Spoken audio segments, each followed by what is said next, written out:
안녕하십니까. 공장장 권한대행 이정렬입니다. 어제 처음 권한대행 업무를 맡았었는데요. 과분한 칭찬과 격려에 몸둘 바를 모르겠습니다. 정말 깊이 감사드립니다.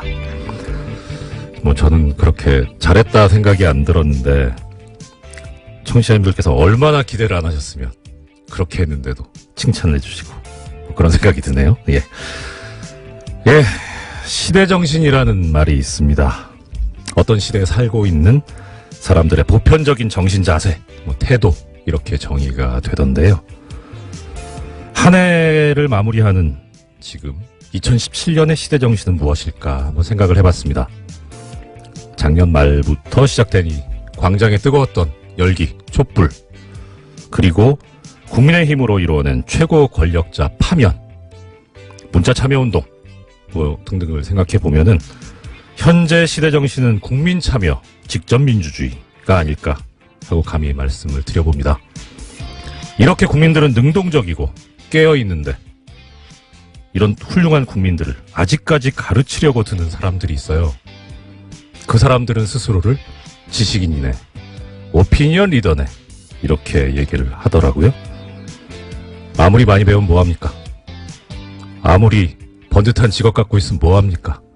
연봉 많으면 뭐합니까? 시대정신을 모르는데. 국민을 가르치려고 들지 마십시오. 가장 훌륭한 스승은 바로 이 나라의 주인인 국민입니다. 농부가 어찌 밭을 탓합니까? 연휴를 마치고 일터로 향하고 계신 우리 위대한 대한민국 국민 여러분, 오늘도 힘내보십시다. 이상 공장장 권한대행 이정렬 생각이었습니다. 공장문 열겠습니다.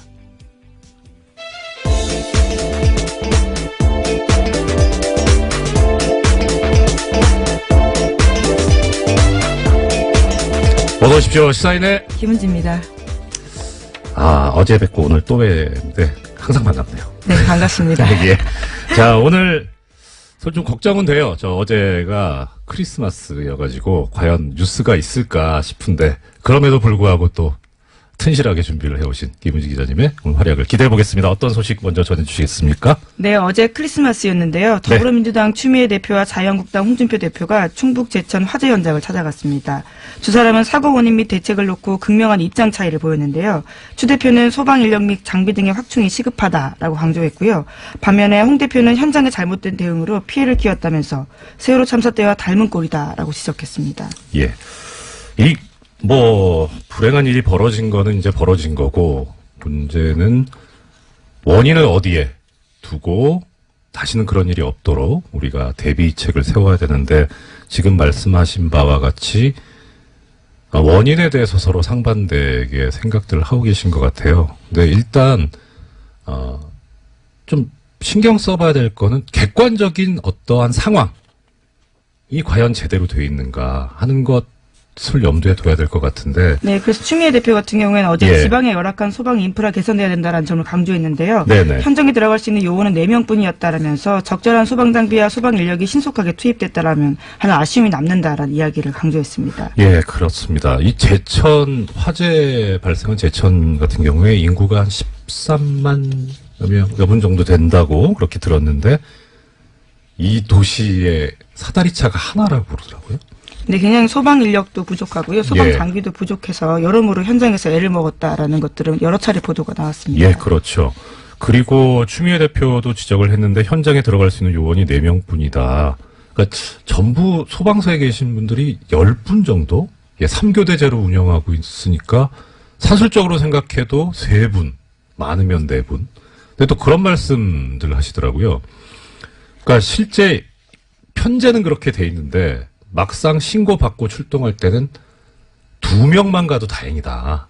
1명이 가는 경우가 너무 비일비재하다. 그러면서 가시면 사다리차 설치해야죠. 제일 많이 하시는 말씀이 그거더라고요. 왜 불 끄시려면 소방호스 가지고 물을 뿌려야 되잖아요. 근데 그냥 봐도 소방호스 이거 수압이 상당할 텐데 혼자서 갖고 하시면 이렇게 반동이라 그래야 되나요? 이렇게 튀어나와가지고 어떻게 몸이 밀릴 수 있는 그렇죠. 거죠. 훨씬 더 품이 있어 보이네요. 네, 반동이 더 그렇습니다. 반동은 왠지 반동 분자가 생각나서 좀 종북스러워서 싫어요. 네, 그래서 이 두 분이 뭐 해서 저기 조를 이뤄야 되는 예. 상황일 것 같은데요. 조를 이뤄야 된다. 이것도 좋은 표현이죠. 예, 아유, 감사합니다. 오늘 저는 여러 안 차례. 되네요. 일단 현장의 인력과 장비가 이렇게 부실하고 열악한데 이건 확충해야 되지 않느냐. 네. 예. 오늘 아침 한겨레신문이 그와 같은 지적들을 했는데요. 아, 서울 네. 등 대도시와 제천 등 중소도시 사이의 소방 경력 차이가 굉장히 크다라는 겁니다. 제천 같은 경우에는 서울에 비해서 소방 인력이 절반이다라는 건데요. 네. 기본적으로 어떤 위험의 양극화가 있을 수밖에 없는 상황이다라는 거죠. 그렇죠. 사실 뭐 수도권에 사는 분들이나 뭐 지방 도시에 사는 분들이나 뭐 생명의 소중함 다 똑같잖아요. 그러니까 여기에 대해서 격차를 두면 안 되는데 그런 또 보면은 여기에 대해서 사람들이 얘기를 할 때 이런 얘기들을 합니다.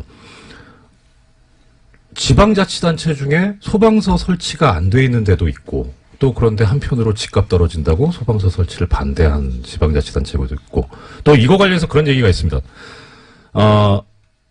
소방직을 국가직으로 네, 지금 그렇죠. 이제 지방자치단체한테 맡겨져 있는데 지금 소방 인력들의 지금 굉장히 큰 염원 중에 하나입니다. 그렇죠. 예. 이게 어떻게 보면 그 지방분권화를 권력의 분산을 요구를 하고 있으니까 지방직화하는 게 맞지 않느냐, 그대로 두는 게 맞지 않느냐 하는데 지방직이 되려면 전제로서 지방자치단체의 예산이 풍부하고 그렇게 해서 지원이 잘 될 수 있어야 되는데 사실 우리나라 지방자치단체 중에 이 재정 자립도가 높은 데가 그렇게 많지 않지 않습니까? 그러니까 이런 인명을 다루는 생명과 국민의 안전을 다루는 이런 식은 그야말로 국가직으로 해서 빨리 예산 확충을 시키고 국민의 안전과 생명을 지킬 수 있도록 했으면 하는 그런 마음입니다. 그다음 뭐 제천 화재가 아무래도 큰 뉴스였으니까 관련 뉴스가 또 있는 것 같은데요. 네, 관련해서요. 이 지역의 국회의원인 자유한국당의 권석창 의원이 출입이 통제된 화재 현장에 들어가서 논란이 일었습니다. 화재 현장 방문해서 30분간 둘러보고요. 자신의 휴대전화로 현장을 촬영했다라고 하는데요. 못 들어가게 막자 자신이 국회의원이다라고 주장했다라고도 알려져 있습니다.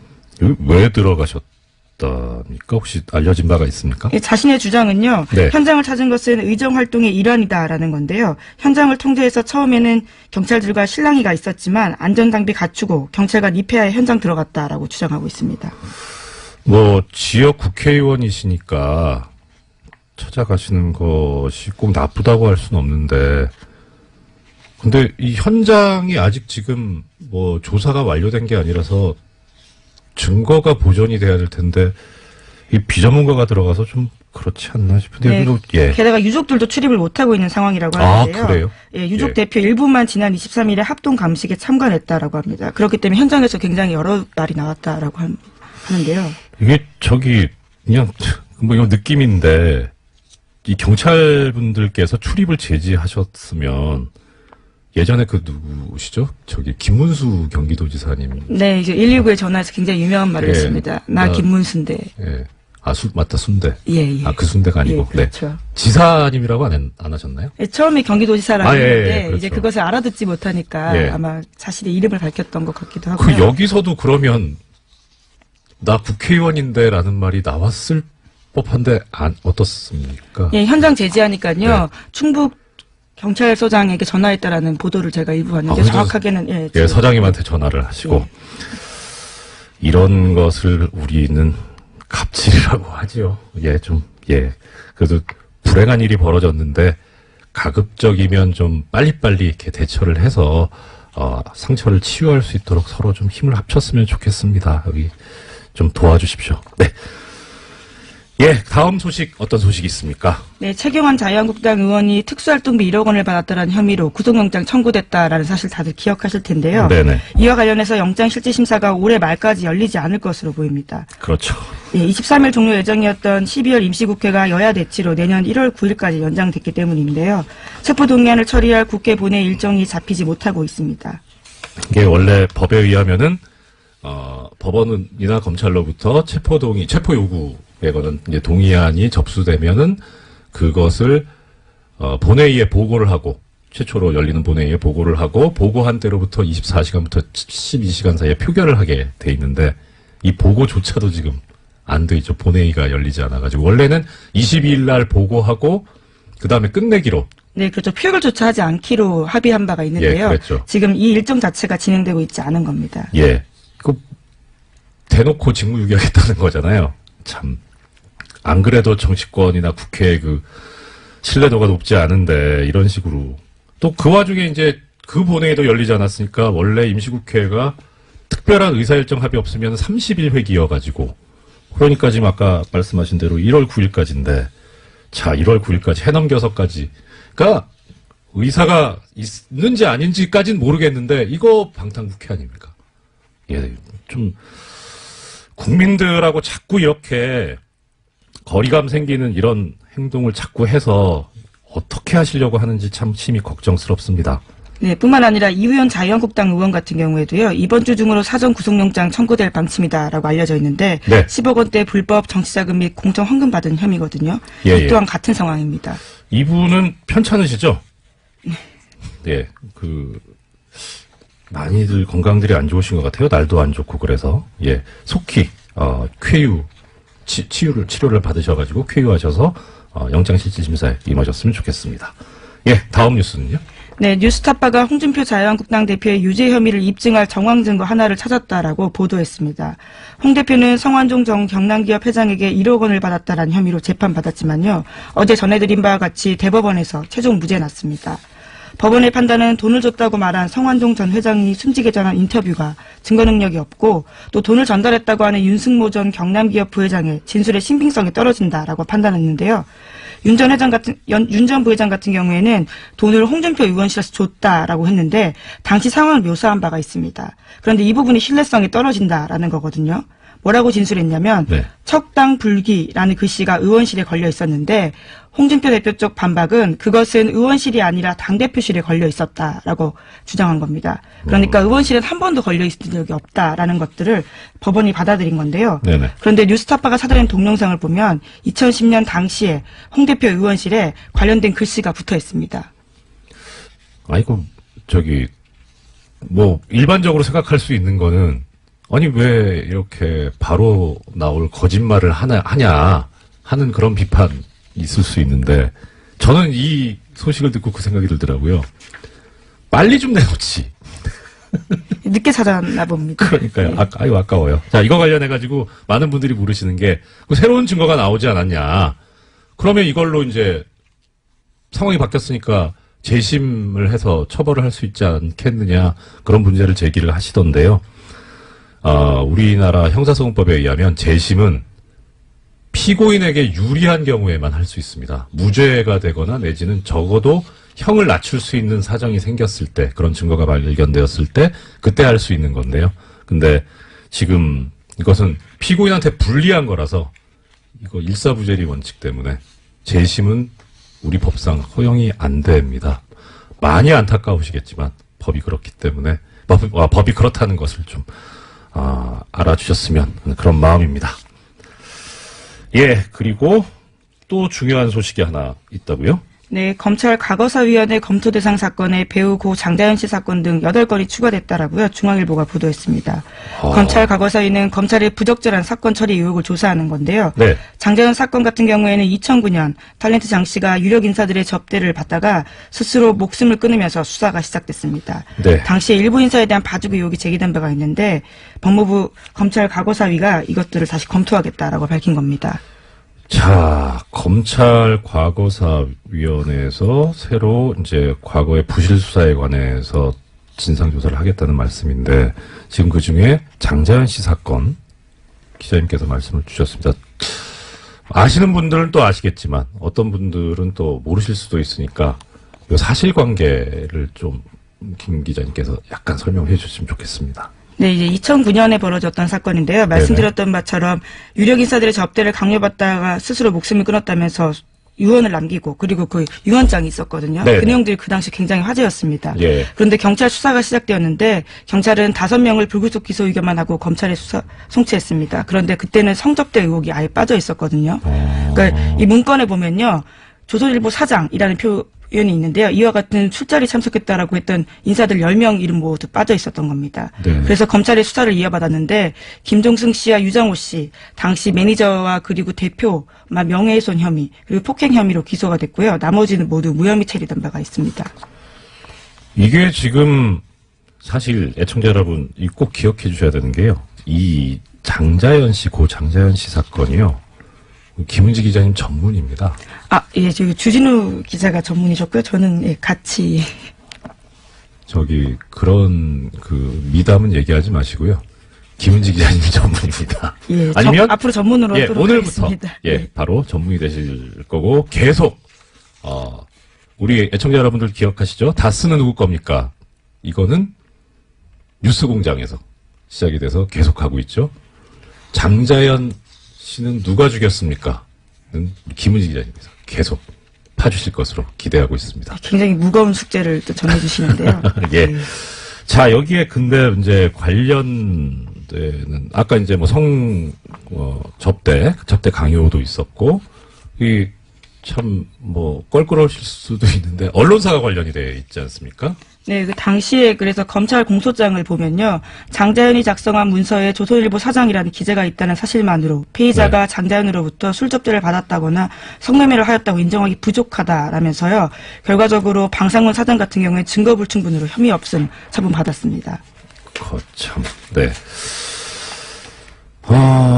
그렇게 수사가 끝이 종결이 되고 그리고 나서 저는 자세히는 모르는데 그게 되게 마음이 아팠어요. 그러니까 장자연 씨께서 남긴 말씀 중에 어머니 기일인데 제사 때인데 나오라고 어떻게 사람이 그럴 수가 있을까 싶었었거든요. 네, 참 어제 전해드렸던 성완종 전 회장 사건도 그렇고 지금 이 장자연 씨 사건도 그렇고 돌아가신 분들이 참 억울한 죽음이 되지 않도록 우리가 함께 애써서 잘 좀 밝혀봤으면 또 이 검찰 법무부 과거사위원회 검토대상 제대로 좀 해줬으면 좋겠습니다. 예, 시간이 많이 흘렀는데 사실 여러 가지 소식을 준비해 오셨지만 어제 청취자 여러분들하고 약속드린 게 있죠.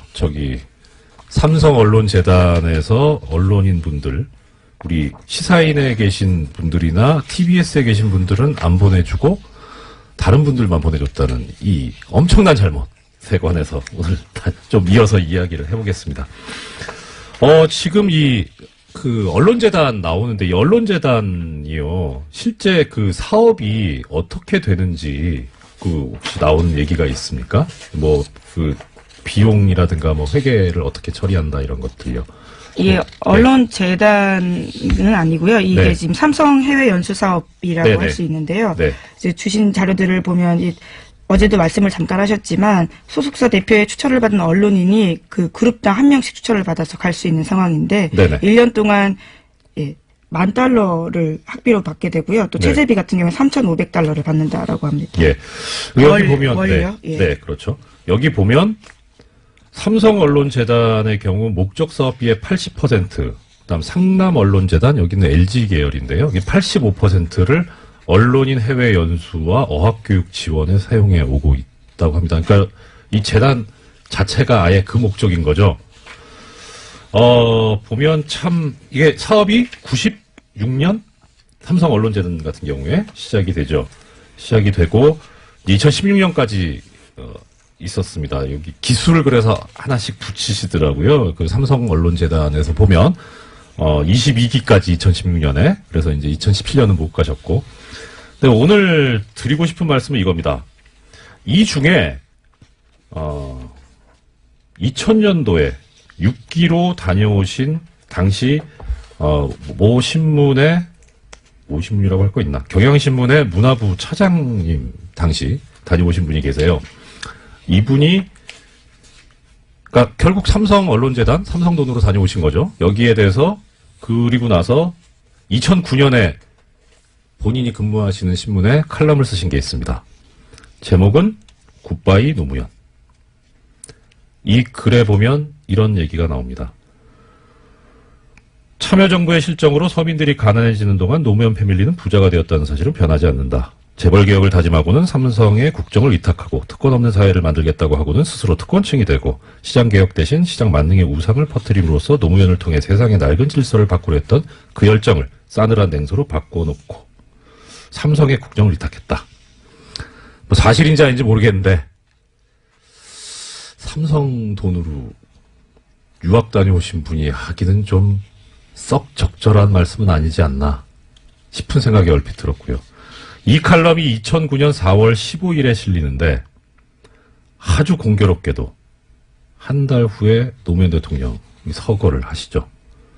뭐 이게 꼭 원인이 되겠습니까마는 참 아픈 칼럼이었고 이래도 되는가 하는 그런 생각이 들게 하는 내용이었습니다. 이것에 관해서는 또 여러 가지 준비를 하고 있는데요. 아마 중간에 제가 공장장 권한대행에서 잘리면 못할 거고 내일 잘릴 수도 있다라는 마음으로 빨리빨리 정리를 해서 조사를 해가지고 보내드리도록 하겠습니다. 한 30초 남았네요. 오늘 내가 이 소식은 꼭 전해드리려고 했는데 못했다 하는 거 말씀 주시죠. 네, 제목만 그런 말씀드리면요. 네. 국민의당 전당원 투표가 지금 현재 세대결 양상이라고 합니다. 예. 그래서 반대하는 의원들이 지금 오늘자로요. 남부지법에 그 심리를 넣어 가처분 신청서를 제출했는데요. 그와 네네. 관련된 결정도 아마 빨리 날 것으로 보입니다. 투표를 막아달라는 거니까 투표하기 전에 결정을 법원이 해줘야 되겠죠. 법원의 신속한 결정을 바라마지 않습니다. 지금까지 시사인의 김은지였습니다. 감사합니다. 네, 고맙습니다. 영화 1987이 개봉을 앞두고 있습니다. 저 감독님한테 전해드린 말씀인데요. 뉴스공장이 워낙 그 인기가 많다 보니까 책, 영화, 이 홍보를 부탁한다는 청탁이 엄청나게 많이 들어온답니다. 김영란법에 위반되지 않는 범위 내에서 해드리려고 하는 것 같은데, 근데 어떻든 뉴스공장에서 소개가 되면 크게 흥한다. 근데 사실 1987 영화에 관해서 전혀 껌한 통 받은 적도 없다고 하시는데 왜 그럼 오늘 1987 이 얘기를 꺼내느냐. 1987이란 영화가 1987년 6월 민주항쟁을 배경으로 하고 있죠. 거기에 대해서 또 관심이 커져가고 있는데 이 영화를 보시고 깊은 감명을 받으셨을 뿐만 아니라 이 시기에 관한 살아있는 역사이신 분을 한 분 모셨습니다. 1987년 당시에 민주정치 국민운동본부 상임집행위원이셨죠. 유시춘 작가님 스튜디오로 직접 나오셨습니다. 어서 오십시오. 네, 안녕하세요. 이거 선생님 여기서 뵈니까 더 반갑네요. 아시는 분들은 아시겠지만 유시춘 작가님 본인도 되게 참 유명하고 훌륭하신 분인데 워낙 또 큰 분이 계셔가지고 가려져서 많이 들으시죠. 이거 질문이 식상할 수 있는데 유시민 전 보건복지부 장관 작가이신 그 관련해서 어떠냐라는 그러니까 사실 유시춘 선생님 되게 훌륭하신 분인데 이렇게 그늘에 가리지 않나 싶어서 속상하실 때도 있을 것 같은데 아니요, 어떠세요? 없습니다. 선생님 표정이 진짜 없으신 것 같아요. 이게 지금 이제 선거 지나서 얘기지만 그 대선 때 이제 할배 유세단 네. 하셨었잖아요. 그러면서 나왔던 얘기가 그 당시 이제 이런 농담들이 있었습니다. 어대문 어차피 대통령은 문재인. 네. 아나문, 아빠가 나와도 문재인. 그때 유시춘 선생님 두고는 이런 말이 있었어요. 유나문이라고. 뭔지 아시죠? 유시민 나와도 문제인. 그러니까 참, 이제 지나서 하는 얘기입니다만. 자, 일단 유시민 전 장관에 대해서 별 감정 없다고 하시니까, 서운한 거 없다고 하시니까, 당연히 그러신 것 같고요. 오늘 이제 모셔서 듣고 싶은 말씀 시작해 보겠습니다. 민주정치 국민운동본부, 줄여서 국본 상임집행위원으로 활동하셔서, 이 당시 이제 정말 살아계신 역사인데 일단 영화 1987 어떤 의미가 있고 어떻게 보셨는지 좀. 네, 영화가 예술로서의 본성을 가지고 있고요. 네. 또 그 어떤 예술과 문학도 그 시대의 사회 현실과 역사로부터 결코 자유로울 수 없습니다. 그렇기 때문에 대사회적인 기능을 갖고 있는데요. 저는 이 양자 중에 그 후자에 더 충실한 그리고 매우 훌륭한 그 기능을 수행한 영화라고 보았습니다. 아, 네. 역사적인 의미가 있다. 네. 자, 그러면 일단 1987년이면 만약에 1987년도에 태어났다고 해도 이제 30이잖아요. 그렇죠. 네. 그러니까 그 시절을 기억한다는 게 어떻게 보면은 기억하고 있는 사람들이면 이쪽에 이제 노털 얘기 들을 수 있는 일단 그러면 이 1987년 6월 항쟁이 왜 어떤 계기로 일어나게 된 건지 네. 그 시작부터 한번 말씀을 네, 부탁드립니다. 뭐 너무 기니까요. 제가 네. 간략하게 줄여서 예. 잘 말씀드릴게요.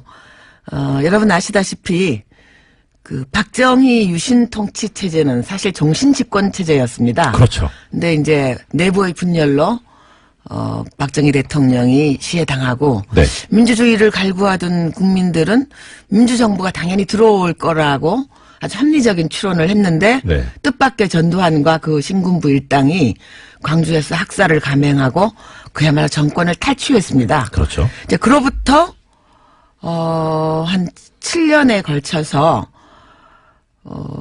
그 정통성도 민주성도 역사성도 부재한 그 정권을 물리치고 네. 새로운 민주정부를 세우려는 열망이 국민들에게 광범위하게 퍼져 있었는데 그렇죠. 그중에서도 청년 학생들이 용기 있게 전위에 섰습니다. 예. 그러다 보니 청년 학생들이 감옥으로 많이 끌려갔어요. 많이 갔죠. 특히 5.18 광주 민중항쟁의 진상을 밝히기를 요구하는 학생들을 모두 잡아갔습니다. 네. 그래서 86년 12월 당시에 감옥에 약 예. 6천여 명의 청년 학생을 비롯한 양심수들이 갇혀 있었습니다. 6천 명이면 한 학교 그렇죠. 예. 진짜, 이제 예. 그러다 보니 수많은 학생들을 영장도 없이 체포 구금하고 고문하는 일이 네. 너무나 빈번했는데 네네. 언론의 재갈을 물려놓았기 때문에 아무도 그것을 보도하지 못했습니다. 예. 그래서 드디어 1987년 새해가 밝았을 때 네네. 1월 14일 날 박정철 군이 피의자도 아닌 참고인으로 불려갔다가 물론 영장도 없었습니다. 네. 가족에게 알리지도 않고요. 네. 비밀리에 잡아갔다가 지금 그 남영동 전철역 근처에 있는 예. 남영동 대공분실에서 참고인으로 조사를 받다가 물고문에 의해서 참혹하게 살해당합니다. 그런데 예. 이 박정철 사건은 결코 우연히 일어난 사건이 아닙니다. 네네. 그 이전에 이미 많은 박정철이 있었습니다. 예. 일일이 열거 못하겠지만 예. 1986년에 나온 변협, 대한변협에서 발간한 인권보고서에 보면 군대 끌려가서 의문의 죽음을 당한 학생들, 네. 또 수사기관에 불려갔다가 뭐 아주 동떨어진 황간의 철로변의 시체로 발견된다든가 네. 이렇게 원인을 밝힐 수 없는 다만 수사기관에 의한 의문의 죽음이라고 추정되는 여러 죽음들이 있었습니다. 맞습니다. 예, 그것이 누적되어서 일어났고요. 그리고 86년 11월 말에 애국학생 청년연합이라고 해서 애학투가 네네. 1,400명이 민주정부 수립을 요구하면서 건국대를 점거한 사건이 있었는데요. 참 이제 기억도 새롭습니다. 네, 근데 건대 그때 사태. 네, 건대 사태인데요. 네. 그때 모든 이 간제 언론, 예. 정부의 검열을 받는 언론들은 그것을 시키는 대로 전두환이 시키는 대로 무슨 공산주의 투쟁, 네. 또 일본의 적군파를 모방한 좌익 게릴라 네. 투쟁이다. 네. 이렇게 다 빨간칠을 하고 뒤집어 씌울 때인데 그 사법사상 유례가 없이 1,200여 명이 구속이 되었고요. 예.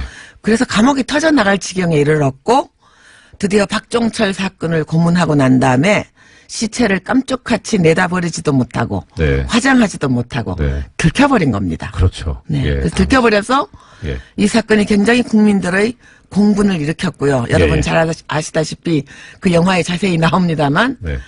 참 그 얼토당토 않고 어떻게 보면 초등학생 수준도 못 되는 그런 대응을 경찰이 내놓습니다. 책상을 유명한 말 탁 있었죠. 치니까 예. 억 하고 죽었다. 예. 당시에 강민창 치안본부장으로 네, 그렇습니다. 기억하는데. 박처원 본부장도 있고 예. 이분들이 그 2, 3일 동안 그렇게 머리를 맞대고 수기한 결과가 겨우 그렇게 유치짬뽕인 예. 탁 치니까 하고 네. 죽었다는 유명한 말을 어록을 남겼습니다. 네네. 그래서 저는 이 박종철 사건을 보면서 역사는 간혹 우연을 통해 필연을 관철한다는 말이 있습니다. 우연을 통해 필연을 관찰한다. 이 우연한 사건처럼 보이지만 결코 우연한 사건이 아닌 박종철 군 고문치사 사건이 일어남으로써 네. 그리고 드디어 그 고문까지 조작, 은폐한 이 정황이 드러나면서 국민들의 공분이 하늘을 찔렀고요. 그리고 모든 국민들이 그 누구도 검사의 청구에 의해서 법원이 발부한 영장에 의해서는 체포구금되지 않는 네. 헌법의 정신을 실천할 것을 네. 요구를 했고 예. 체육관에서 저희들끼리 쑥덕쑥덕 대통령을 뽑는 것이 아니라 공화국의 주인인 국민의 참정권을 되돌려 달라고 요구하기에 이르는 것입니다. 그렇죠. 예, 약간 부연 설명을 해드리자면 당시에 고문에 가담했던 사람이 전부 5명인가 그랬었죠. 그런데 2사람이 한 것으로 축소하고 2사람이 다 뒤집어쓰고 네. 들어갔다가 네. 구치소 안에서 사실은 3명이 더 있었다라는 얘기가 밖으로 흘러나오고 그것을 천주교 정의구현 네, 그 사태가- 얘기 제가 좀 말씀드릴게요. 예. 참 이 역사가요, 뒤돌아서 생각하면, 저는 무신론자인데, 이럴 네. 때면 하늘이 계시지 않나 하는 생각이 드는데요. 네. 그래서 이제 그 5명 중에 A, B, C, D, E, F 중에 EF가 이제 뒤집어 썼단 말이죠. 네. 자기들은 나중에 이렇게, 이게 팔 잡아주는 정도의 조력자였어요. 근데 네. 생각하니까 이거, 고문치사라는 엄청난 범죄를 네. 둘이 다 뒤집어 쓰고 갈 생각을 하니까 아득하니까 울면서 예. 토로한 거예요. 네. 그거를 감옥에 계시던 양심수 한 분이 예. 적어서 이부영? 이부영 선생님이 들으셨고 네. 그걸 또 그 당시에 그 있던 교도관이 예, 같은 거 전달을 했습니다. 그런데 네. 과연 이 엄청난 사실을 누구에게 전달할 건가 예. 하고 한참을 고민을 했는데 첫째는 그때 개원청원 예. 국민운동을 벌이고 있던 야당에게 전할 건가? 네. 그럼 아니면은 뭐 학생들에게 전할 건가? 예. 그게 누구에게 전해야 이것이 가장 국민들에게 믿음을 주고 네. 의분을 불러일으킬까 하는 것을 고민한 끝에 예. 정의구현 사재단이라는 그 신부님 네, 신부님들한테. 조직에 전하게 됩니다. 그때 뉴스 공장이 있었어야 되는데. 그때 뉴스공장이 있었으면은 아깝습니다. 박종철 사건이 일어나지도 않았죠. 하긴 그렇겠네요. 네. 네. 이 짧은 생각. 네. 자. 그렇게 해서 고문을 해서 사람을 죽였을 뿐만 아니라 더 나아가서 그걸 은폐하기까지 그런 이제 범죄를 저질렀는데 그것이 도화선이 돼서 실제 행동까지 갔습니다만 그 고문치사 사건에 대한 분노를 넘어서 당시에 이 국민들이 요구했던 거는 아까 말씀하셨던 대로 대통령을 직접 국민의 손으로 뽑을 수 있는 그러니까 대통령 직선제 국민의 권리를 보장하라 난 그것이었죠. 그래서 그 얘기 관련해가지고 이제 이 선생님께서 계셨던 민주정치 국민운동본부가 있었는데 그 조직은 어땠나요 당시? 네, 그 규모라든가. 비하인드 스토리를 잠깐 말씀드리면 네네. 가장 중요한 것이 그렇게 폭발력을 지니게 된 것은 마지막에 네. 야당이 합류하면서 함께 조직을 꾸렸기 때문에 그렇게 폭발력이 있게 되었습니다. 네네. 이제 박종철 군 사건, 고문치사 사건이 일어나고 네. 그야말로 민주화 운동 단체로만 2월 7일, 3월 3일 추도회와 평화대회 행진을 했는데 네.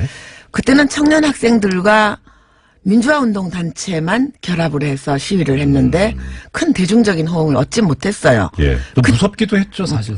뭐 무서웠죠. 상황이. 그런데 이것도 비하인드 스토리입니다만 네. 3.3 추도 집회가 평화대회 행진이 아주 형편없이 그 학생들과 제야단체만으로 네. 소규모로 일어나고 네. 금방 진압을 당하니까 예. 전두환 집단이 자신감을 가졌던 것 같습니다. 그래서 나온 것이 4.13 호언 선언입니다. 그렇죠. 예. 난 너네들 말 들어줄 수 없어. 우리끼리 네. 체육관에서 대통령 뽑을래. 네. 난 너태우한테 줄 거야. 야. 하는 선언을 4월 13일 날 하게 됩니다. 4.13 호언도 참, 근데, 오랜만에 듣네요. 네. 예. 그 직전에 네. 몇 년 전에 그 심윤경이라는 이름으로 예. 주한미 대사를 했던 스티븐슨이라는 여성분 계십니다. 아, 한국말도 잘하시는. 네네. 그때는 미국 대사관 참사관이었어요. 예, 예, 예. 그분이 우리를 찾아왔어요. 와서 좀 우호적이었어요. 저희 예, 민주화운동 예, 예. 세력에게. 네. 와서 조심하라고. 어휴. 지금 전두환은 눈에 보이는 게 없다. 어휴. 그리고 내일 모레쯤 아마 호언으로 그러니까 아. 자기들끼리 체육관에서 다시 권력을 승계하겠다는 선언을 할 거다. 예. 그리고 탄압이 더 극심해질 테니 몸관수를 잘 하라. 왜냐? 그 이유는 27 추도 집회와 33 평화대행진이 당신들만의 집회로 끝나지 않았느냐. 아. 전두환이 자신감을 가진 것 같다. 아. 그 조심하라고 우리에게 살짝 일러주고 갔어요. 어떠셨어요? 그때 기분이? 뭐 그러거나 말거나 하는 우리는 우리 길을 간다. 어유 대단하십니다. 저 듣고 있는 그냥 앉아서 이 말씀만 듣고 있는 저도 등골이 오싹해지는데. 그래서 이제 4.13 호언 선언이 사실상 국본 결성의 예. 불을 지핀 겁니다. 아, 도저히 이제는 안 되겠구나. 네. 자기들끼리 체육관에서 모여서 쑥쑥쑥 하면서 나 두한이는 나 친구 노태우한테 물려줄 거야. 너네들 네. 눈 감고 입 닫고 가만히 있어 이 자식들아 주는 거나 먹고 이런 선언이었단 말이죠. 그러니까 네. 4.13 호언이 나고 그 이틀 뒤에 그 국본을 결성하는 초동 모임을 저기서 하게 됩니다. 예. 그러면요. 그 초동 모임. 국본 결성하시고, 그게, 아까 3.3 대행진까지 말씀하셨고, 4.13 호언까지 나왔으니까 대략 5월? 아닙니다. 4.13 호언 나고, 예. 이건 정말 참을 수가 없다. 아, 네. 이렇게 돼서 4월 16일 날인가요? 아, 4월 바로. 우이동 개나리 산장이라는 허름한 집에서 네. 한 10명쯤 모여서 예. 초동을 꾸렸고요. 그때는 아. 그렇게 정당이 합류할 거라까지는 생각을 안 했는데, 네. 이제 종교단체, 제야단체, 학생운동단체가 모두 하나로 모여야 되겠다는 첫 모임을 한 게 아마 그 다음 날이었던 것 같습니다. 그럼 4월 15일, 6일. 근데 그때 제가 기억하기로는 이제 그 당시 87년도의 상황을 나중에 이제 6월 항쟁이라고 부르지 않습니까? 그리고 그 6월 항쟁이라고 명명된 이유가 6월 10일 날 네네. 큰 대규모 집회가 있었고요. 6월 10일 이 연저리쯤에 이제 이 국본이나 선생님께서 네. 그래서 예. 이제 긴 논의를 거친 다음에 네. 마지막에 갑론을박을 했던 것이 야당을 참여시킬 거다. 네. 그랬는데 네. 결과적으로 생각하면 야당을 참여시킨 건 너무나 잘한 일이었습니다. 잘했습니다. 그러니까 지역적으로는 뭐 제주에서 서울까지, 네. 연령적으로도 10대에서 70대 네. 어르신까지 영원한 구별이 없었고요. 네, 네, 그다음에 뭐 분야별로도 농민, 여성, 빈민, 학생, 인권, 법조, 문화예술 이 모든 장르에서 민주화 운동을 하고 있던 모든 단체들이 총망라되었고요. 그래서 6월 10일 날 아침에 저희가 왜 그게 성공할 수 있었느냐면 네네네, 네. 한승환 변호사 같은 분이 이렇게 네. 굉장히 지적인 유머에 거의 뭐 신화의 단계에 그렇죠. 계신 예. 분인데 예. 나중에 회고하시기를 6월 항쟁이 성공한 것은 성공회에서 개최했기 때문에 성공했다. 뭐 이런 말씀도 하시고 그랬는데요. 지금으로 치면 게 아재 개그인데요. 아직 그렇죠. 그때는 굉장히 신선했습니다. 예. 그래서 이제 성공회. 6월 예. 10일 아침에 대해서 그 국본이 출범하던 5월 27일 아침 저 어제처럼 생생한데요. 네. 이게 거기에 참석한 200여 분의 발기인들이 네. 저처럼 다 담당 형사가 따라붙는 요주의 인물들이에요. 지금 식으로 표현하는데 사찰. 블랙리스트에 올라 있는 분들이죠. 얼마나 까마면 3번을 치니까. 그렇기 때문에 예. 이 장소를 사전에 알릴 수가 없었습니다. 그렇죠. 정하질 않았어요. 그리고 새 나갈지가 모르기 때문에. 아니, 지금처럼 뭐 무슨 단체방이 있는 것도 아니고. 네, 왜냐하면 그 국본을 결성한 무언가 얘네들이 일을 할 거라는 거는 이제 수사기관도 알고 있었는데 예. 몇 월 며칠 어디인지는 모르고 있었던 거예요. 6월 10일은 5월 27일은 저희들이 정했고요. 네네. 장소는 그 전날까지도 아무도 몰랐습니다. 그래서 일단 문자 돌린 모든 단체들이 예. 종로통에 숨어 있기로 했습니다. 종로. 네. 광화문에서 네네네. 동대문까지 걸친 그 종로 양쪽의 길에 네. 적당한 곳에 있기로 하고 전령이 예. 이 쪽지를 써서 다녔습니다. 참, 웃음밖에 안 나와요. 예, 아니요. 예. 그때는 뭐 너무 잘 박혔죠. 그렇죠. 그래서 네. 방법이 없어요. 저희 그 민가협은 어디에 있었냐면 지금 인재근 의원하고 나하고 등등 네. 어디에 있었냐면 종로 2가 골목에 있는 네. 그 당시 민가협 회원이 하던 카페를 새벽에 문을 열라 그래가지고 거기 기다리고 있었어요. 아. 그래서 제가 이제 이렇게 나가니까 네. 새벽빛이 부유하게 일어나는 아침이었어요. 그랬더니 5월. 네. 5월 27일 아침 예. 6시에 예. 그 멀리서 누가 오더라고요. 예. 그 기춘이에요. 명동 청년연합 간사로 있었던 전에 청와대에서도 일하고 있었던. 기춘. 네네. 그거 기춘. 김기춘? 아니야, 그냥 기춘. 오더니 설마. 이렇게 지나가면서 제 이 아, 예. 쪽지를 예.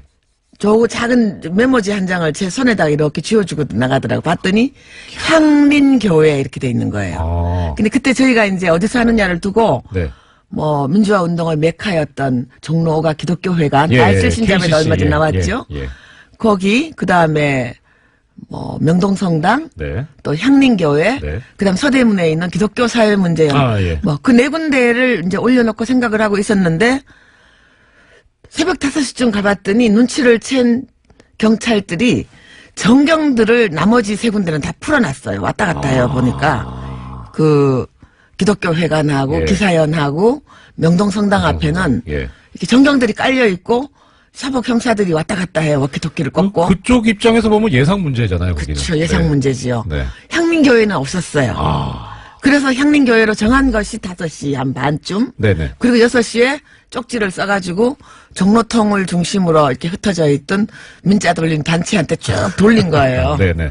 그래서 이제 야, 영화네, 완전. 예, 싹싹싹싹 하면 그 얘기까지는 안 나와서 영화는 아마 국본을 결성하고 6월 항쟁이 일어나기 직전까지요. 이거 사실관계를 아, 추적을 한 것이고요. 네네. 네. 그 뒤 영화도 앞으로 나와야 되겠지요. 네. 그렇게 해서 이제 다들 향린교회에 한 7시쯤에 모였고요. 예. 일사천리로 진행을 해서 끝나고 나오니까 그제서야 이제 그 뒤늦게 소식을 예, 접한. 뒤늦게 소식을 접한 경찰들이 예. 그 닥쳤던 게 지붕 쳐다보는 식으로 이렇게 쳐다보고 있어서 저희들이 의기양양하게 나왔죠. 아. 야, 그렇게 근데 결성을 했습니다. 그 긴박함. 네. 야. 자, 그러면 향린교회에서 이제 국본이 출발을 했고요. 출범을 했어요. 시간이 되게 빨리 가네요. 이거 오늘 다 그래요? 큰일 났네.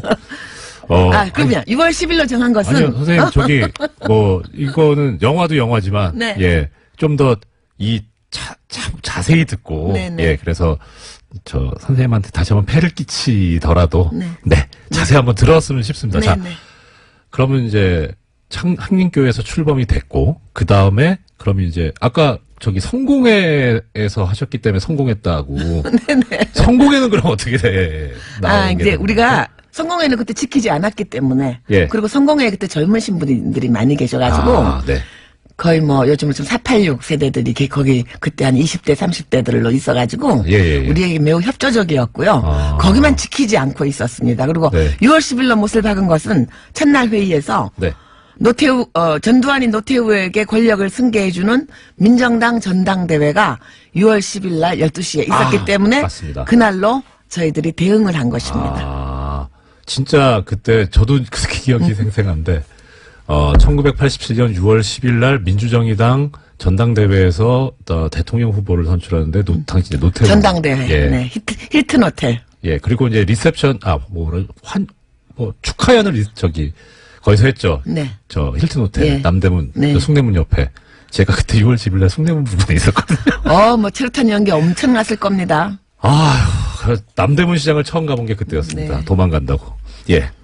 아이고, 시간이 벌써 이렇게 됐네요.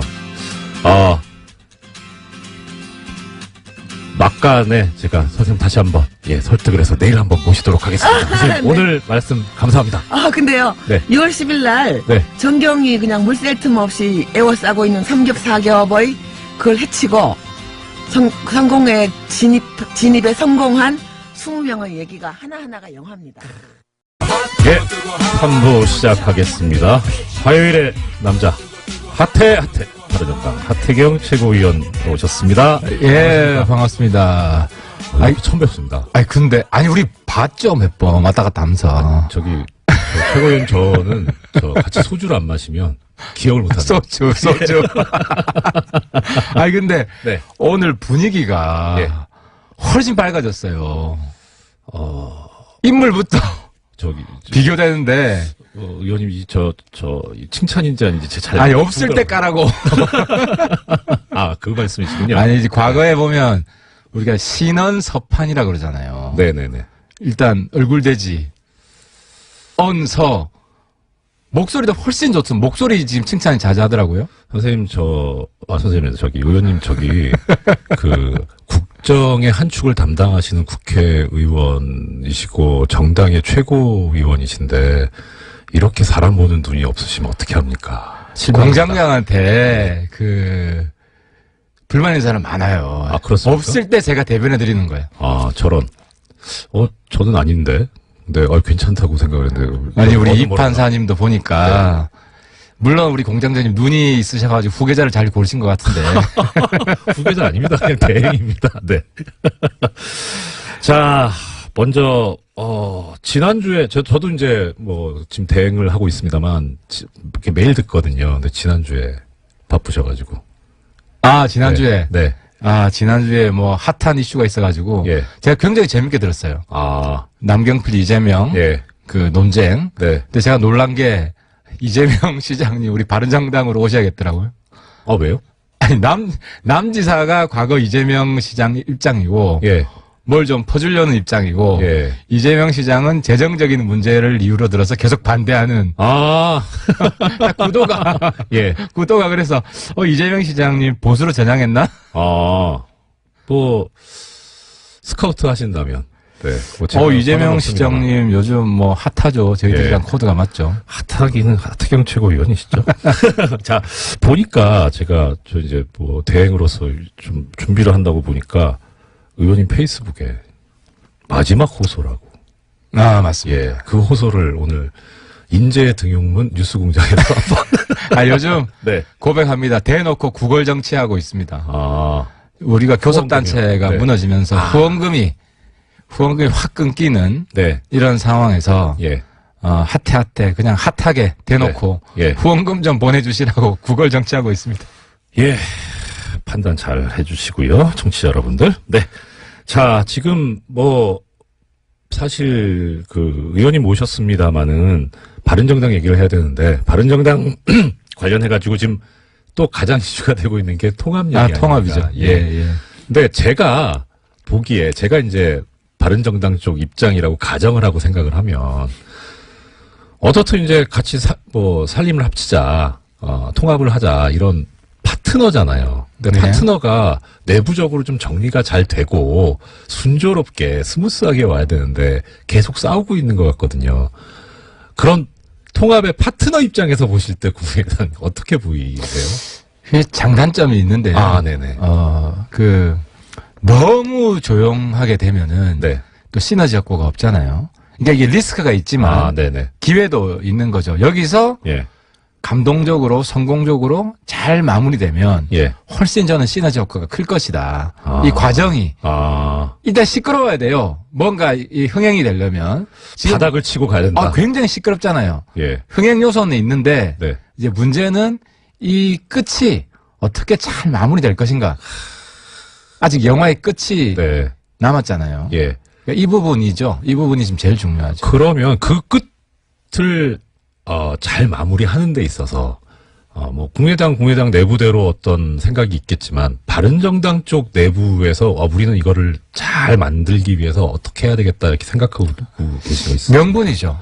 그러니까 이제 국민들로부터 박수를 받는 건데 네. 아무리 시끄럽더라도 네. 그러니까 왜 통합하려고 그러는 거야? 네. 제가 오늘 간명하게 말씀드릴게요. 예. 홍준표 시대를 끝내기 위해서 통합하는 거예요. 그러니까 지금 야당이 네. 완전히 병들었어요. 불치병 걸렸어요. 네네. 저 야당은 안 돼요. 제1야당은 예. 한국당은. 네.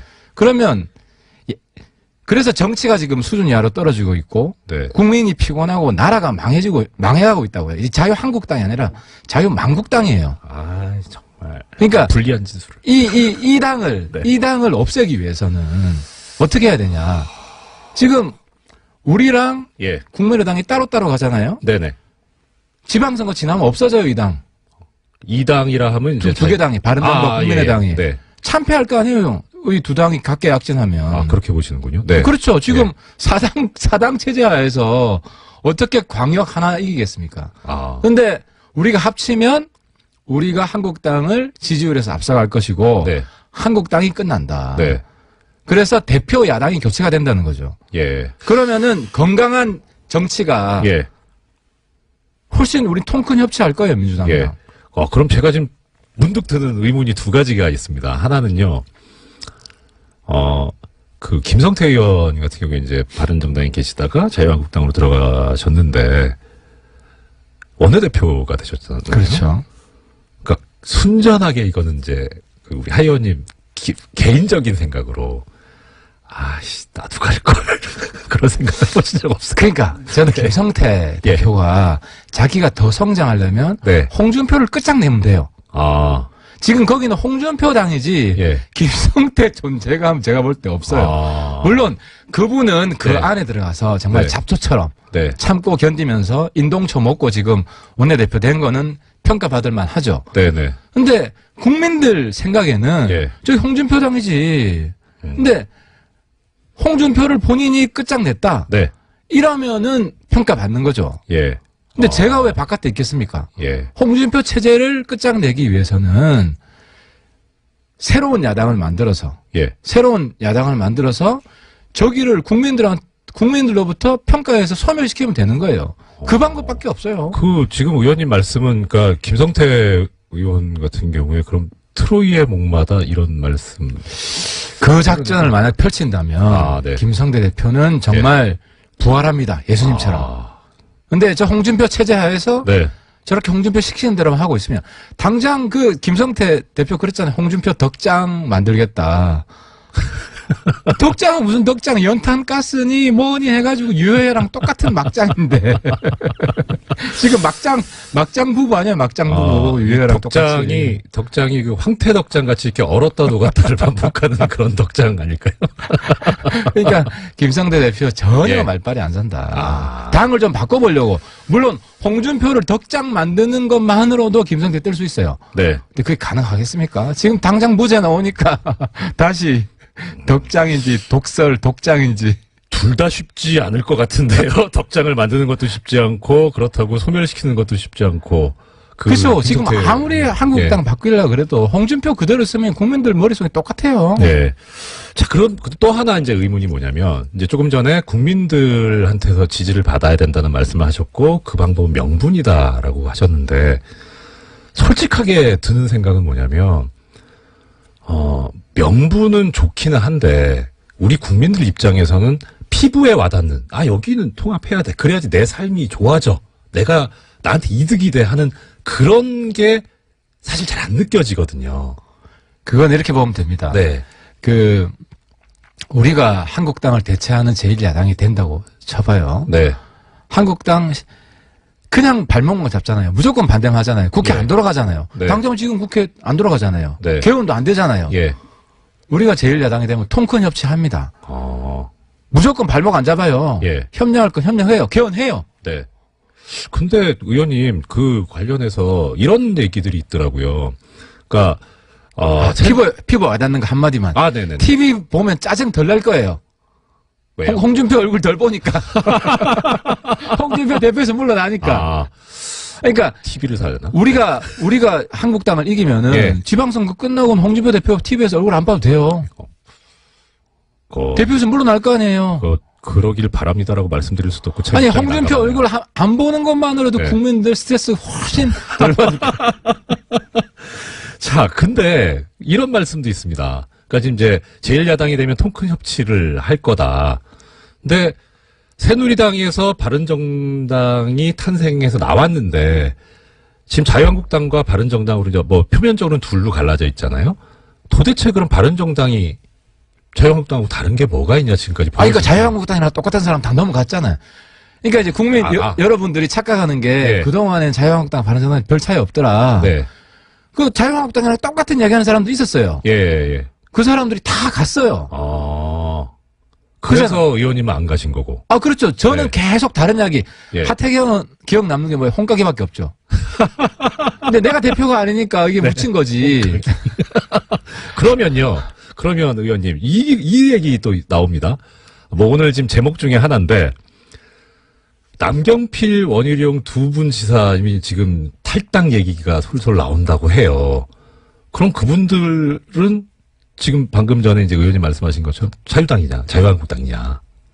그건 또 어떻게 해요? 일단 원지사는 네. 제가 확인해 보니까 한국당 절대 안 갑니다. 아, 제가 원지사 한국당 가면 오보다. 제가 그전 이정현 대표 손에 장지진다 해서 큰일 난 적이 있는데 네. 제 손에 장지집니다. 하지 마세요. 공약하지 마세요. 안 그래도 지금 국민들 사이에서 정치인분들께서 선거 때만 얘기해놓고 공약 안 지킨다는데 근데 그거 어떻게 하시려고 원지사는 한국당 안 네. 갑니다. 아, 그렇습니다. 예, 원지사는 저 직접 만나서 얘기도 했고 네네. 원지사는 절대 안 가고요. 예, 남지사는 사실 고민이 그거 아니겠어요. 근데 당선 가능성이 어디가 더 높냐. 예. 그러면은 우리 통합한 정당이 네, 그러니까 남지사한테 우리 당도 뭔가 해드려야 된다는 건 맞아요. 네. 그죠? 그럼 해드릴 수 있는 게 뭐가 있겠어요? 통합한 정당이 한국당보다 지지율 더블 스코어다. 그럼 가겠습니까? 그렇죠. 그렇죠. 예. 근데 지금 보면 근데 그렇게 보니까 좀 남지사님이 이 당선 가능성이라는 이익을 쫓고 계시는 약간 좀 치사한 느낌이 드는데. 남지사님도 잘 그건 아닌 거죠? 판단하셔야 됩니다. 네. 본인의 이미지랑. 아, 네. 근데 제가 생각할 때 우리가 통합했는데도 불구하고 남지사님이 한국당 가면 2등 안에도 못 될 가능성이 높아요. 예. 1등은커녕 2등 안에도 못 든다. 예. 그리고 명분이나 실리나 저는 통합정당과 같이 가는 게 남지사한테 훨씬 이롭다. 네.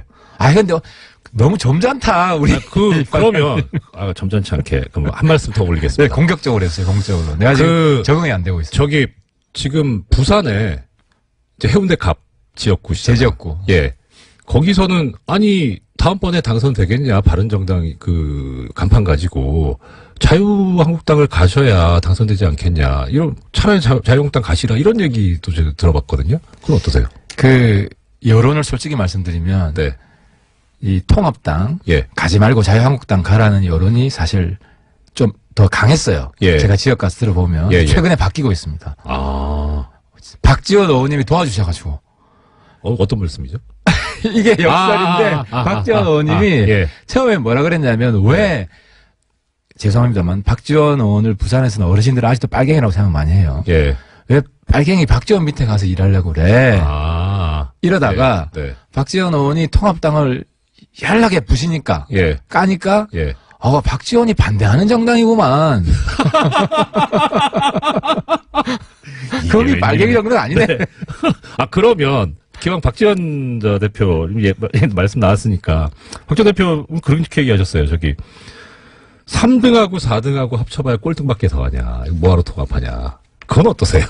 그거는, 이거, 박지원 의원님 솔직히 존경하고, 네. 저는 같이 우리랑 해서 한국당을 없애는데, 네. 그분의 꾀주머니를 써야 된다고 생각합니다. 네네. 그래서 그분이 역할이 있다고 생각하는데, 예. 지금 굉장히 판단을 잘못하고 있는 것이, 한국당이 확장성이 없다는 걸 몰라요. 네. 저기는 기본은 한 10%는 있는데, 네네. 확장성이 없어요. 예. 그러니까 중원이 비어 있는 거예요. 그러니까 여기를 우리가 가질 수가 있는 것인데, 예. 당장 여론조사 해보면 2등 나와요. 이건 명백한 숫자로 나오는 거고, 예. 그러니까 3등, 4등 합쳐가지고, 그러니까 3등, 4등 그대로 있으면 둘 다 망하죠. 네네. 지금 호남도 그렇고 영남도 그렇고 국민의당이나 바른정당이나 이 지지율로 가면은 이길 수 있는데 한 군데도 없잖아요. 그렇죠. 예. 근데 이게 합치면은 예. 이길 수 있는 가능성이 열린다. 새로운 세계가 열리고 새로운 하늘이 열린다는 게 명분도 있고, 예. 홍준표 끝장내겠다는데 국민들 얼마나 좋아하겠습니까? 그건 좋은데. 그럼 이렇게 또 여쭤볼게요. 지금 여론조사 말씀하셨으니까, 2013년도 여론조사 이런 게 있었다고 합니다. 안철수 당시 이제 국민당 대표가, 안철수 대표가 신당을 창당하면 지지할 의사가 있다는 게 30% 정도 나왔었거든요. 예. 그리고 2014년에 정동영 의원이 신당을 창당하면 18% 정도 지지하겠다 이런 게 나왔는데, 사실 이제 역사를 보면 이 안철수 대표나 정동영 의원 같은 경우에 이제 탈당했다가 당 만들었다가 또 깼다가 탈당했다가 당 만들었다 합당했다가 이게 여러 번 반복이 되거든요. 그러면 지금 그런 전력을 가지신 분들하고 다시 이제 통합을 해서 당을 만들었다. 또 깨지는 일이 앞으로 또 깨진다. 예. 역사를 보면요. 한국당이 깨지겠죠. 그러니까 깨지는 통합당이요. 그러니까 한번 보자고요. 예. 이 지방선거 성적을 토대로 해서 예. 한국당이 꼴등하면 네. 뒤에서 1등하면 한국당이 깨집니다. 100% 깨집니다. 네. 솔직히 저한테 있잖아요. 바른정당 받아줄 수 없냐? 문의 전화가 두 통 왔어요. 예. 많은 거예요. 한국당에서. 저거. 한국당에서. 한국당으로부터 현역 의원이. 오, 신기하네요. 네. 그러니까 이게 무슨 얘기냐면 특히 수도권 중심으로 수도권. 통합당이 되면 네네. 한국당은 그러니까 통합 효과가 제일 큰 게 지금 수도권이에요. 네. 그럼 불안한 거죠. 예, 예. 그럼 미리 보험 들어놓고 싶은 거예요. 나중에 잘 봐주라. 아니, 기왕 보험 들 거면 그러니까 더불어민주당이 전화지. 깨질 가능성은 예. 가능성이 제일 높은 건 이제 한국당이고 네네. 그 다음에 민주당도 저희는 흔들릴 수 있다고 봐요. 민주당도 물론 네. 뭐 계속 잘하면은 계속 1등 하겠죠. 네네. 근데 지금 민주당은 존재하지 않는 당이잖아요. 예. 청와대만 존재하지. 그런가? 예를 그래도 들어서 50% 나오잖아요. 그 이유가 뭐냐? 네. 홍준표 때문에 나오는 거예요. 아니 제1야당이 희망이 기승전 없는데, 홍준표. 제1야당이 희망이 없는데 네. 여기를 그러니까 반사 이익을 얻고 3당 4당은 성장할 것 같지 않고 예.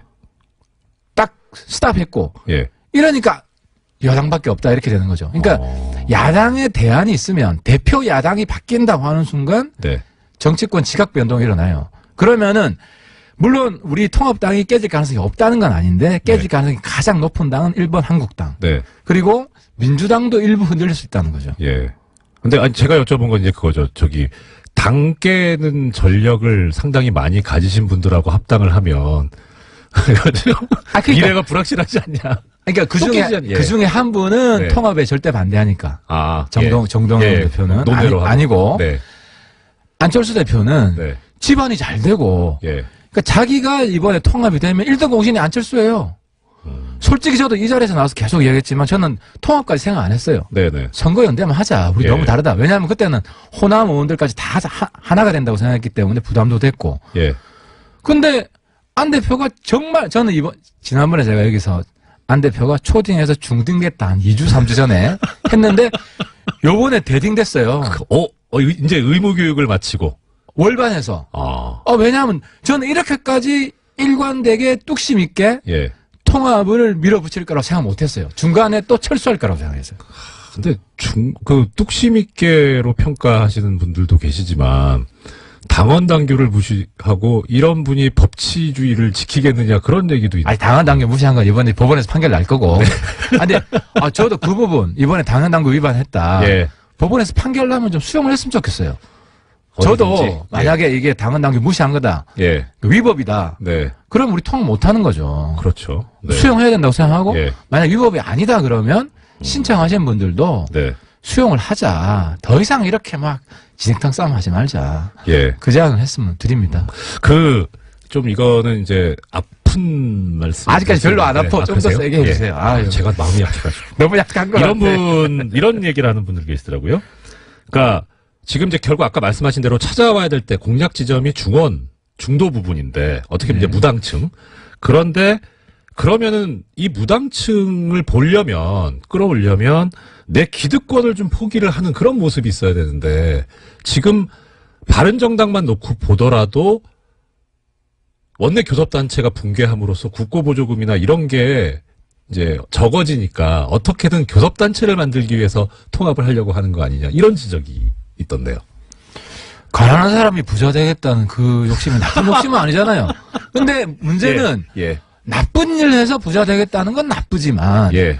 우리 국민들 행복하게 하기 위해서 예. 홍준표 TV에서 안 보게 하기 위해서 우리가 합치겠다는데 저는 박수칠 국민이 압도적으로 많다. 그러니까 그 말씀이 뭐냐면 지금 명분은 그렇게 내세우고 계시지만 속내는 돈 때문에 그런 거 아니냐라는 거죠.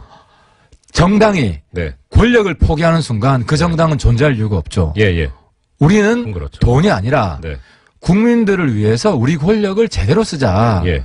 한국당처럼 쓰지 말자. 나라 망하게 쓰지 말자. 네. 그래서 제가 말씀드리는 게 이거는 지난번에 친문이라는데 좀 더 정확하면 연문야당 문재인 정권과 연대하는 홍준표는 무조건 반대하잖아요. 네. 우리는 개헌 찬성해요. 개헌 같이 하자. 네. 그리고 통큰 협치하자. 민주당하고 정책국 지난번에 우리 정책 연대를 했잖아요. 네네. 민주당하고 정책 연대할 겁니다. 네. 그러니까 물론 반대할 건 반대하죠. 하지만 국회 보이코트 이런 거 안 할 거다. 네. 그리고 막말. 뭐 저는 뭐 한국당이 없어지면 저는 막말이 아마 대폭 줄어들 것 같은데요. 그러게 말입니다. 자, 그러면은요, 또 이런 말씀도 있습니다. 지금까지 이제 우리나라 이 정치 그 현장에서 보면, 보수면 보수, 진보면 진보, 이렇게 양당, 거대 양당이 있고, 그 다음에 이제 제3정당이 나왔을 때 이 제3정당이 어떤 중도나 이런 걸 표방을 하긴 하지만, 실제로는 동원했던 것이 뭐냐면 지역주의. 그러니까 그렇게 해서 재미를 봤다. 뭐 예컨대 사실 냉정하게 국민의당도 어떻게 보면 호남을 이제 했었고 자민련 과거에 그랬었고요. 그러면 이렇게 이제 지역을 계속 동원을 하지 않으면 생존할 수 있는 수단이 없어지는데. 그 시대 끝났다. 아, 끝났다. 제가 오늘 들어오면서 이제 뉴스 그 일부 들었는데요. 네. 1987년. 네네. 제가 이제 그때 2학년이었잖아요. 예. 우리 세대, 이 80년대 세대는 지역 감정 없어요. 왜 없냐? 우리 세대는 민주주의 이념이 예. 지역을 압도한 세대예요. 네. 지역 감정 완전 없어요. 예. 이 세대가 지금 대한민국을 이끌어 나가고 있기 때문에 더 이상 후퇴하면 안 되죠. 안 되고 이번에 만약에 통합이 되면 지역 감정 없는 정말 새로운 정치가 태동을 하는 거예요. 물론 근데- 어르신들한테 조금 남아있죠. 네. 그 표 우리 뭐 무시해야죠. 그 표까지 받으려고. 아니 어르신들한테 우리가 당당하게 이야기할 거예요. 네. 그러니까 하태경 왜 새누리당 있으면서 님을 위한 행진곡 예. 빨갱이 몰이하는 거 그렇게 깠냐. 네. 5.18에 대해서 계속 지역에서는 욕 들으면서 제가 이야기를 했어요. 네네. 근데 이제 어르신들 이해하죠. 시대가 시대가 바뀌기 때문에. 예. 그러니까 이런 헌신과 희생이 있어야 되고 이번에 새로 나오는 정당은 지역주의 없는 정당, 예. 지역감정 없애는 정당 그런 정당이 될 거라고 봐요. 그래서 저는 안 대표랑 좀 생각이 다른 게 안 대표 네. 자꾸 다당제 이야기하잖아요. 네네. 저는 신양당제. 음. 한국당이 없으면은 우리랑 민주당이 그냥 1대1 붙는 거지. 그러니까 한국당을 완전히 없애고 새로운 야당이 생기는 네. 새로운 국가가 생기는 예. 이런 출발점이 그래서 이 정당은 단순히 선거공학적인 그런 연대가 아니다. 그걸 뛰어넘는다는. 그러면 앞으로 이제 통합정당이 출범하게 되면 지금까지 뭐 국민의당에서 주장했던 뭐 호남 홀대니 이런 말도 이제 안 나오겠네요. 호남 이게 뭐 홀대. 이렇게 뭐 이 지역이 나오는 그런 거 없어요. 예. 그런 거 없어요. 우리는 뭐 영원한 부부가 많이 생길 거라고 저는 생각합니다. 오히려 영원한 커플이 많이 생기고 네. 훨씬 교류를 많이 하고 예를 들어 부마 항쟁 때는 광주에서 와서 같이 기념하고 5.18 때는 부산에서 가서 대구에서 가서 네. 같이 기념하고 이런 아름다운 시대가 도래하지. 이게 저기 이렇게 앞에서 말씀해 주시는데 믿음이 가야 되는데 그게 걱정이에요. 워낙 많이 속아봐가지고 설마 진짜 그랬으면 좋겠습니다. 예, 참. 자, 마지막으로 벌써 또 재밌게 듣고 있는데 마지막 질문 드려야 되겠네. 마지막 질문으로 드리고 싶은 게 참 질문 드리고 싶은 게 여러 가지가 있는데 하나가 지금 이제 당장 이제 내일부터 투표가 시작이 됩니다. 통합 관련해서. 벌써 국민의당에서. 그렇네요. 네. 예. 이렇게 그림이 그려졌으면 좋겠다. 이렇게 굴러갔으면 좋겠다 하는 의원님의 희망, 바람 있으시면 좀 말씀 주셨으면 좋겠습니다. 1월 안에 다 끝내야죠. 아. 지금 이제 양가에서 네. 결혼식을 사실 준비하고 있는데 네. 국민의당에서 시끄럽죠. 시끄러운데 거기서 좀 잘 정리가 되고 조금 뭐 우호적으로 했으면 좋겠어요. 이제는 뭐 서로 입장이 명확해졌기 때문에 네. 지금 비례대표가 문제잖아요. 네, 그렇죠. 근데 뭐 제가 대표가 아니기 때문에 제가 100% 된다는 말씀은 못 드리지만 만약 합당이 되면 비례대표 중에 원하는 분들은 그냥 내보내드리겠다. 포기하시는 게 좀 많으시네요. 내보내드리겠다. 예. 왜냐하면 지금 한국당에도 김연아 의원이 사실 바른정당 예. 의원이랑 마찬가지인데 정신적으로 예. 거긴 아예 의총에도 부르지도 않아요. 네. 그러니까. 근데 지금 내보내주면 그게 신사적인 정치잖아요. 그래서 우리가 이제 비례로 장난치지 않겠다. 네. 그래서 좀 우호적으로 이제 지난번에 이제 절이 싫으면 중이 나가야 된다 그랬는데 그 절 주지는 안철수잖아요. 박씨 아니고 안씨잖아. 예, 좋습니다. 정말 진짜 계속 속는 놈이 바보라고 하는데 속지 않게 되기를. 예. 진짜 부탁드립니다. 아우, 심성까지 너무 착하신다. 지금까지 화요일의 남자 하태경 최고위원 모시고 말씀 들어봤습니다. 고맙습니다. 예, 감사합니다. 불친절한 AS입니다. 2부에서 인터뷰를 했던 유시춘 작가님. 예. 양대 포털에서 실시간 검색어 1위를 차지하셨습니다. 아, 대단하시네요. 아까 가시면서 선생님 내일도 했더니 나 내일 안 돼. 내세요. 1등이에요. 1등 그냥 하시는 줄 아시냐고. 그래서 내일 나와주시기로 하셨습니다. 이성일 님께서 문자 주셨는데요. 유시춘 선생님 내일도 불러주세요. 네. 내일 나오시기로 하셨습니다. 4965님, 유시민 작가님 의문의 일패입니다. 누님만한 동생 없네요. 네, 맞습니다. 동감입니다. 이러다 유시민 장관님한테 혼나는 거 아닌지 모르겠네요. 7737님, 김어준 공장장 혹시 하와이 보내달라고 해서 하차했나요? 하차한 건 아니고요. 어제도 잠깐 말씀드렸지만, 어디로 가는지 모릅니다, 지금. 예, 소재 불명 상태고요. 형사법적으로 지명수배 요건입니다. 5456님, 공장장 혹시 고기 투어 간 거예요? 어디를 가셨는지 모르겠어요. 근데, 3부, 시작 때, 니가 가라 하와이 나왔잖아요. 이게, 원래는 공장장의 생각이 아니고, 스탭들의 생각입니다. 스탭들의 바람이 지금 왜 하와이 안 보내주냐라는 그런 마음을 가지고 있습니다. 연말이라 개인 휴가를 공장장이 갔다고, 예. 근데 하와이를 갔는지 아닌지도 모르겠어요. 지금, 세계 각지로 뻗어가는 뉴스공장, 그리고 뉴스공장의 위대한 청자님들, 공장장의 소재가 파악이 되면 바로 제보 좀 올려주시기 바랍니다. 유리님, 서로 칭찬해주는 뉴스공장 적응한대요. 예, 저도 적응이 안 됩니다. 적응하셔야지 어떻게 하겠어요. 이 권한대행이 영원하지 않습니다. 사흘 남았습니다. 그냥 불편하시더라도 조금만 참아주시면 바로 공장장 이 새해 복귀해서 제대로 다시 바로 잡으시지 않을까 싶습니다. 예, 지금까지 불친절한 AS였습니다. 예, 어려운 경제, 어려운 이름 연구소 소장님. 선생님 연습을 좀 했는데 아직 안 붙었어요. 칼폴라니 사회경제연구소 정태인 소장님 나오셨습니다. 안녕하십니까? 네, 안녕하세요. 네.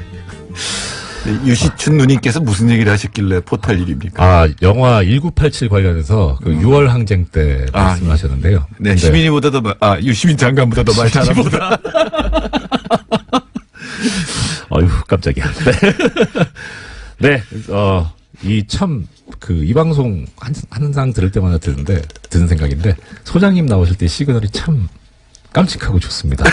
내용도 아주 풍부하고 많이 배우고요. 오늘 또 이제 현장에서 한번 배워가겠습니다.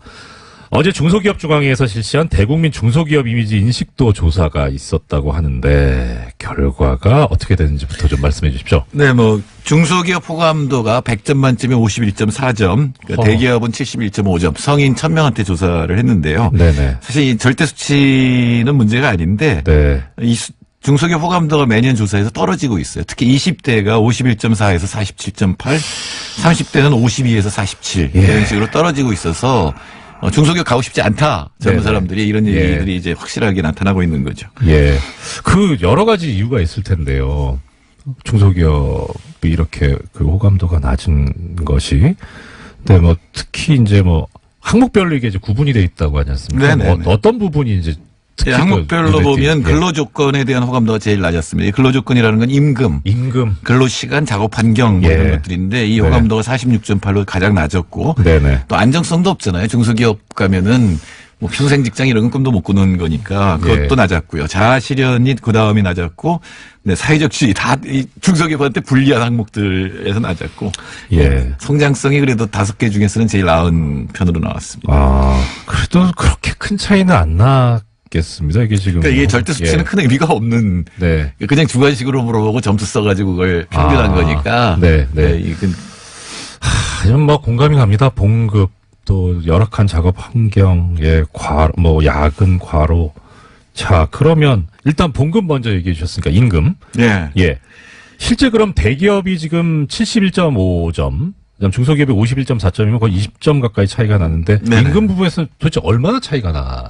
그러니까 이거는 어떻게 대기업을 어떻게 정의하느냐에 따라서 네. 또는 조사기관에 따라 다 다른데 대체로 반이라고 보시면 됩니다. 반. 예, 제가 오늘 적어온 거는 2015년 고용노동부 조사 결과 대기업을 300인으로 잡았을 때 네네. 이걸 500인으로 잡을 수도 있습니다. 예. 근데 대기업 월 평균 총액이 561만 원, 중소기업이 306만 원, 그러니까 54.5%죠. 예. 예, 지금 제가 보기엔 이거 좀 크게 나왔는데 반밖에 안 된다는 얘기죠. 근데 80년대 말만 해도 네. 70%에서 80%였어요. 네네. 그러니까 현대 자동차에 다니다가 이제 1차 하청으로 옮기면 한 80% 받았거든요. 근데 지금은 진짜 반이에요. 네. 대체로 이렇게 보시면 됩니다. 대기업 중소기업 반, 그다음에 정규직 비정규직 반, 남성 여성 반. 그러니까 여성 비정규직 이렇게 되면 중소기업 이렇게 되면 굉장히 차이 많이 나게 되는 거죠. 우리가 이제 양극화 얘기를 하는데 이 대기업과 중소기업 사이에서도 양극화가 더 심해지고 있다 이렇게 봐도 되나요? 그럼요. 근데 80년대 말에 무슨 일이 벌어졌냐면 우리나라가 79년 위기를 맞으면서 대기업이 하청 계열화를 시작합니다. 네네. 그러니까 일본 흉내를 내는데 그게 이제 완성이 되는 게 80년대 말이에요. 근데 이제 90년대 초까지는 굉장히 경제가 좋았는데 그 이후로는 이제 격차가 막 벌어져서 그러니까 80에서 50까지 떨어졌으니까 굉장히 많이 벌어지고 또 하나 차이는 뭐냐면 또 다른 일이 벌어진 건 뭐냐면 대학교 가는 비율이 굉장히 높아졌어요. 네, 그렇죠. 예, 제가 다닐 때 한 20% 안 됐는데 근데 지금은 조금 떨어졌지만 70% 가까이 가거든요. 한때 80%가 넘었었는데 근데 이 대학교 요새 등록금도 비싸잖아요. 돈 많이 내고 왔으니까 번듯한 직장을 가야 되는데 중소기업 일자리 수가 85% 이상이거든요. 학자금 대출이나 말고 받아서 사회에 진출할 때 돈을 모아서 나가는 게 아니라 빚을 지고 출발을 빚을 하니까. 보통 한 2천만 원, 3천만 원 지는데 근데 이 대기업 전문직 이런 거 빼버리면 중소기업이 이제 85% 정도가 되니까 이 갈 데가 없는 거예요. 70%가 15%에 들어가고 싶은 거 아니에요. 그렇죠. 대기업이나 전문직이 되고 싶은 거 아니에요. 그럼 항상 1년에 55%는 탈락이잖아요. 되게 탈락을 하더라도 뭐 그렇더라도 이게 심하게 차이가 안 나게 해줘야 되는 게 이제 사회 그러니까 구조고. 차이가 많이 나니까 그 15% 들어가려고 그러고 절대로 저 중소기업의 첫 직장을 잘못 잡으면 안 된다. 첫 발을 잘 내디뎌야 된다는 게 어른들 말씀이거든요. 이명박 대통령 때 눈높이를 낮춰라. 처음에 중소기업 가서 탁 차근차근 올라가서 대기업 갈 수 있다. 자기도 그랬다 이렇게 얘기를 했는데 요새는 그게 불가능하거든요. 시대가 바뀌어버려. 그러니까 노동연구원에서 나온 보고서를 보면 빈곤의 늪이라는 말이 나와요. 빈곤의 덫. 이렇게. 처음에 이제 압박을 받다가 중소기업이 들어가요. 근데 오래 못 다니는 경우가 굉장히 많아요. 굉장히 이게 짧아요. 3년이 안 됩니다. 그만두면 이제 실업자죠. 근데 실업자였다가 다음에는 비경활이라고 해서 이제 포기하는. 그렇죠. 그래도 한참 지내다가 또 다시 어쩔 수 없이 중소기업 갔다가 다시 실업자 비경활 이걸 갖다 반복하게 되니까 첫 직장을 잘 잡으라 그러니까 이게 특히 이제 시험 보는 것들, 무슨 고시 붙은 것들, 이런 것들 하는데 굉장히 많은 사람들이 몰려서 에너지가 지금 낭비가 되고 있는 거죠. 아주 거꾸로 이렇게 생각해 볼까요? 어떤 직업을 택하든가 임금이 거의 비슷하다고 생각해요. 보시면 실제 북유럽은 그렇습니다. 그러면 어딜 갈까요? 그러면 그래도 좀 덜 힘든데 시간 여가가 많은데 저 같은. 그러니까 자기 취향에 따라 가겠죠. 자기가 좋아하는 일을 선택하게 될 거니까 아무래도 좋아하는 일을 선택하게 되면 생산성이 올라가게 되기 시작했습니다. 생산성이 올라가죠. 사실 15% 가는 대기업에 간다고 하더라도 자기 좋아하는 일 안 하는 경우가 많이 있죠. 거길 가야 되니까 공무원 시험을 봐야 되니까. 그러니까 이런 사람들은 생산성이 낮을 가능성이 굉장히 높거든요. 그러니까 북유럽 국가들을 제가 관찰하면서 이 나라들이 우리나라의 1인당 GDP 2배인데 근로시간은 반이에요. 그럼 서너 배 우리나라보다 생산성이 높다는 건데 그게 잘 그런 거예요. 수치로는.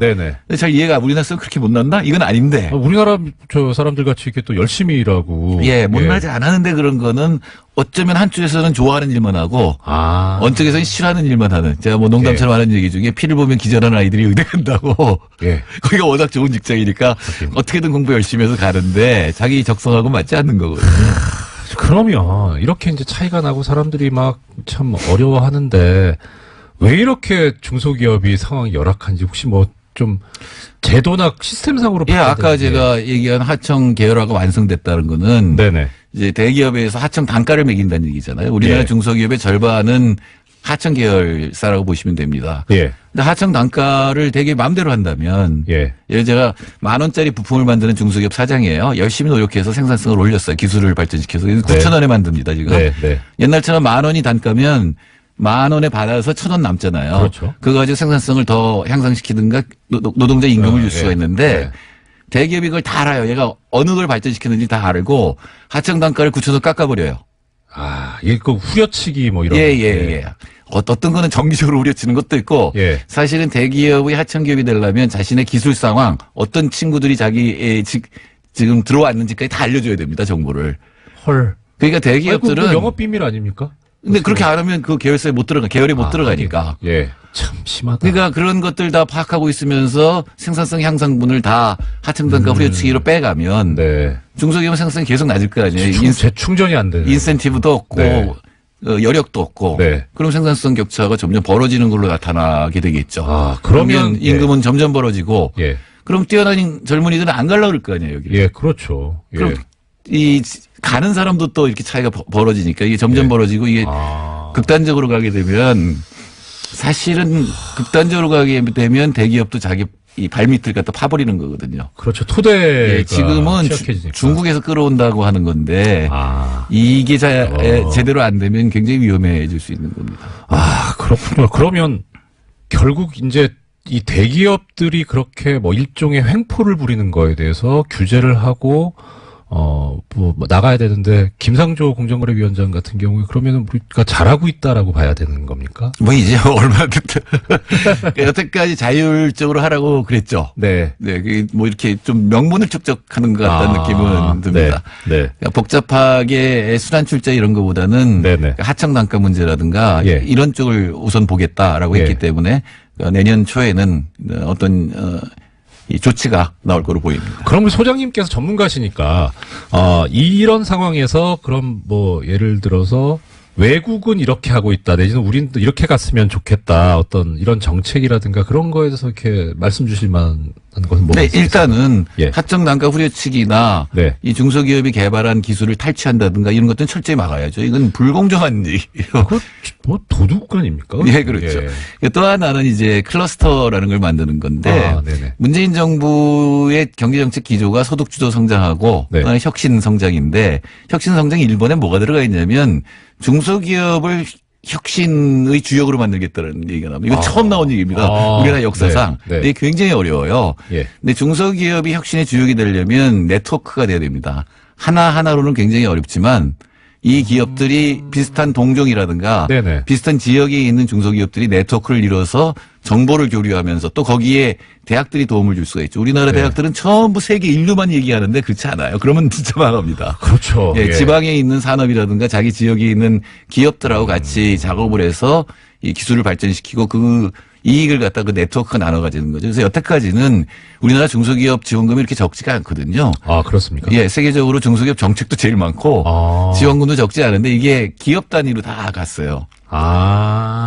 네. 네. 개별 기업 쪽으로 가다 보니까. 네, 지금 홍장표 경제수석도 그걸 잘 아는 친구고. 네. 그다음에 이번에 다시 중소기업 비서관을 뽑았는데 우리나라의 중소기업을 제일 잘하는 그러니까 산업연구원에 있던 분을 비서관으로 모셔갔으니까 아마도 그런 네트워크에 지원하는 이런 예. 정책들이 나오고, 근데 이게 시간이 오래 걸려요.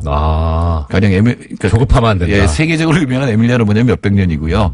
최소한 한 10년 정도는 그런 네트워크가 형성된 걸 갖다 지원을 하게 되면 네. 우리나라 중소기업들도 희망이 있다고 저는 생각합니다. 아, 이건 참 이제 10년 걸린다고 하셨으니까 이건 또 중간에 그러면 이제 정권 교체기도 있을 수 있는데. 뭐 그러니까 바뀌더라도 예, 일관돼야 될 것 같네요. 예, 하태경 의원처럼 좋은 정책을 따라한다. 뭐 이런 사람들이 많이 나와야죠. 소장님 거기서 하태경 의원님 인용하시면 청취자님들한테 바로 혼나실 수도 있는데. 자, 청년들이 중소기업에 갈 수 있도록 이렇게 많이 지원을 해주고 그렇게 해서 탄탄한 기반이 형성되게 하자는 좋은 말씀 들었습니다. 오늘 말씀 감사합니다. 지금까지 칼폴라니 사회경제연구소 정태인 소장님 모시고 말씀 들었습니다. 감사합니다. 예, 감사합니다. 어제 인사를 제대로 못 드리고 끝냈죠. 오늘은 인사드리려고 애를 써봅니다. 자, 공장문 닫습니다. 안녕.